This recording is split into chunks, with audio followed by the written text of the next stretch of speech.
Hi, I'm Johnny, ultimatepapermache.com.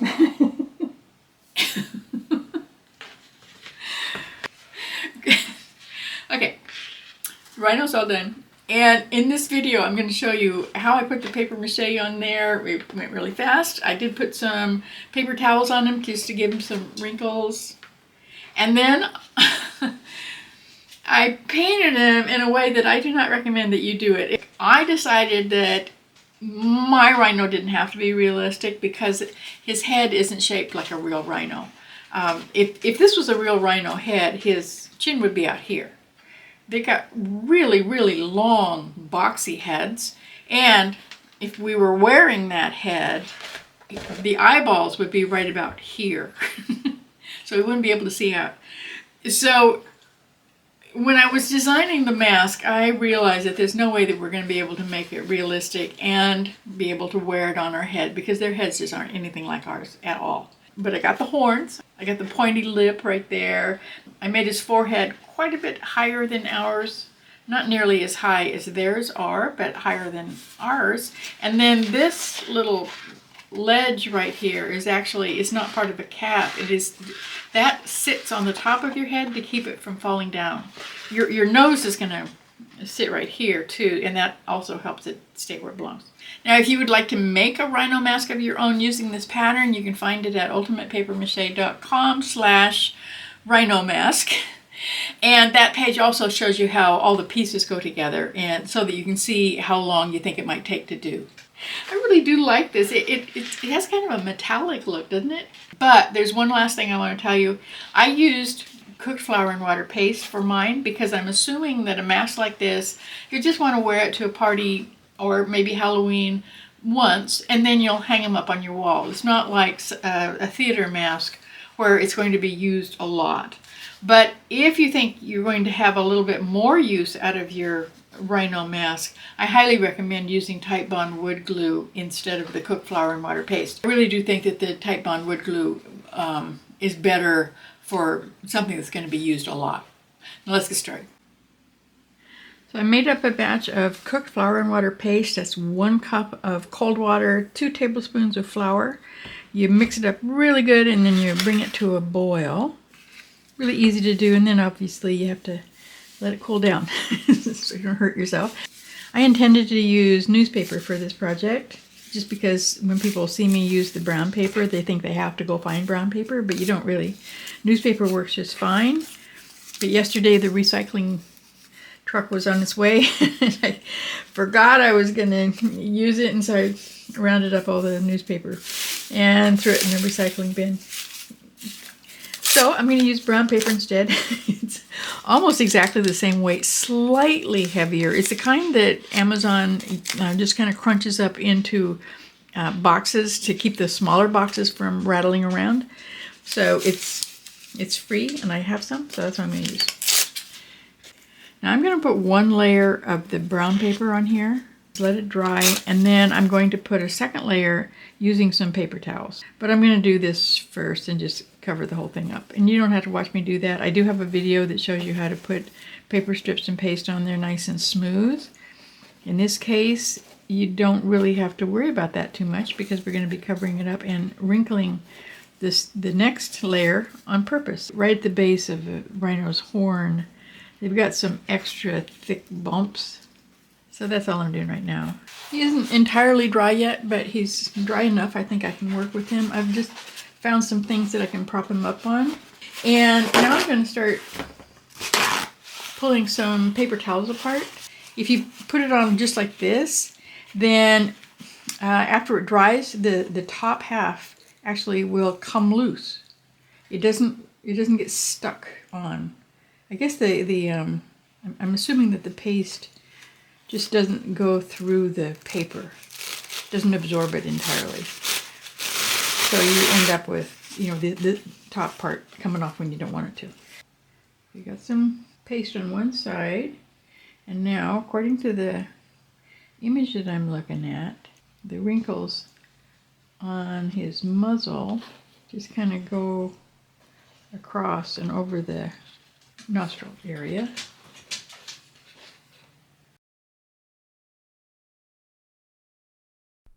He really only has wrinkles right below that big horn and around his eyes, but he does have kind of bumps on the rest of his skin, and the horns are really rough, probably because they keep rubbing them on stuff. So I am putting the paper towels on the rest of it.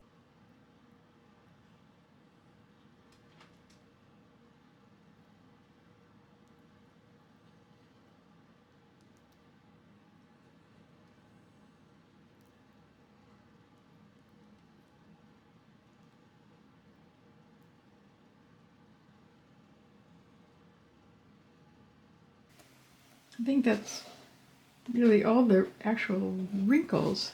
It does trap air sometimes underneath it. You're just gonna have to push it out. So you don't want any bubbles under there really. It's not going to be perfectly flat anywhere, but I think that's going to be okay. I got this one side done, and I can't hold him anymore. So I'm gonna go put him back in front of the furnace vent and let this side dry, do the other side, and then we'll be ready to paint him. I think he looks pretty cool so far. I really like him.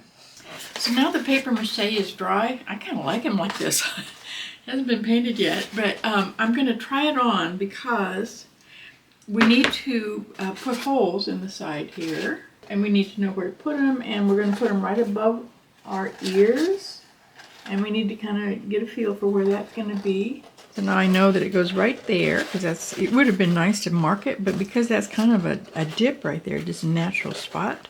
And I'm going to use this drill. I think it's a 3/8 inch one, and I'm going to be using a shoelace for this, some gray shoelaces that I bought.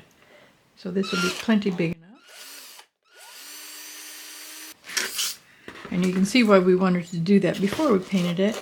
I've just got a little sanding block. Here's a sponge with sandpaper on it. Now he's ready to paint. I'm going to give mine a coat of gesso first. That's this stuff. The paper towel that I bought didn't have very big bumps, but that's the kind of paper towel I had. So I know that the gesso and the paint is going to cover up some of the bumps, but oh well, he's still going to be really cool.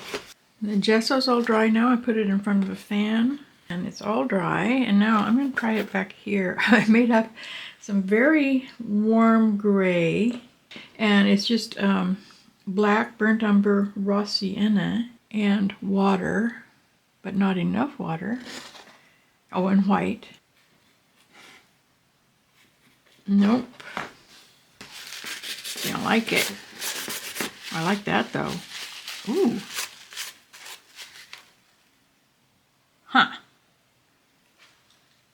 I like it. So, in order to be able to make that work, I have to add some satin glazing liquid. Otherwise it would get all blotchy because this slows down the drying time. But I don't know if I have enough. We'll find out. I keep telling myself I'm going to order some more, and I keep forgetting. I got the glazing liquid added to it. I've got my paper towel handy.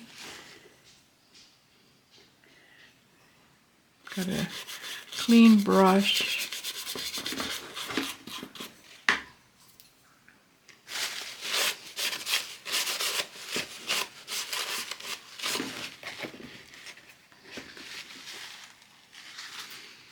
I'm liking it, I think, because it makes him look kind of beat up and dirty and, you know, like he's had a hard life.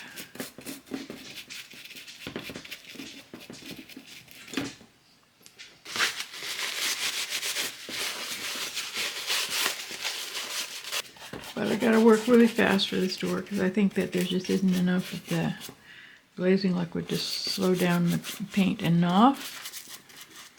I'm kind of using what I got here and playing.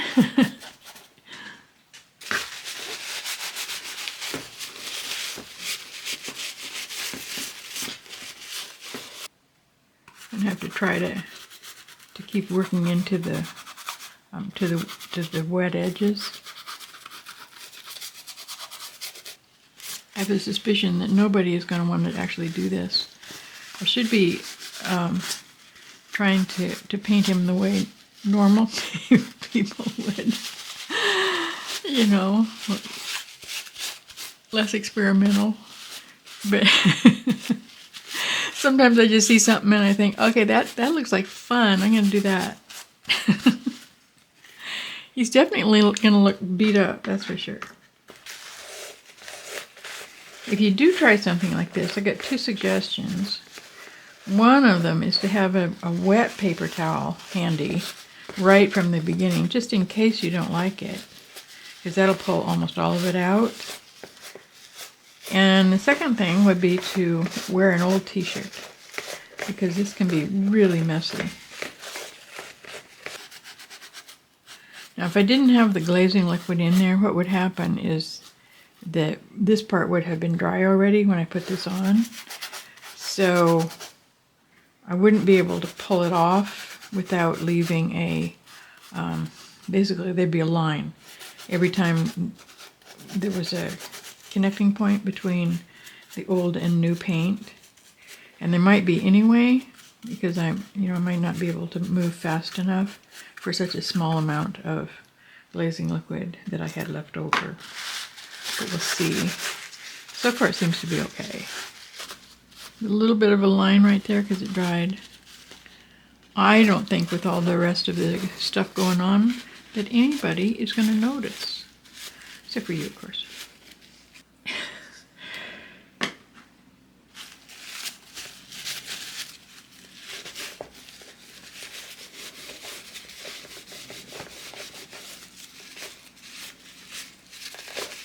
I'm pretty sure what you're going to want to do instead of this is to look at photographs of your favorite kind of rhino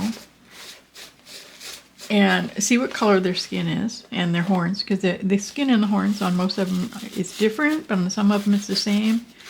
So that's why I went with the same. I thought I could get away with it. But you want to look at, real rhinos and then paint your rhino mask so that it matches the rhino that you like best of the photographs that you see. There are thousands of them out on the internet. Some of them have almost like a yellow skin, like a yellow ochre type of light yellow under the gray, which looks really interesting. So the paint is dry and I gave it a coat of this spray enamel. I just happen to like it, and it helps protect the paint just a little bit. And now I'm going to put the cords on it. I do think that elastic cords would probably be better, or just one that goes all the way back across the back. But I don't have any, so I'm going to use this shoelace. I just put it through a little metal washer. I found a whole box of these in my junk drawer a couple months ago, and I've been using them for just about everything.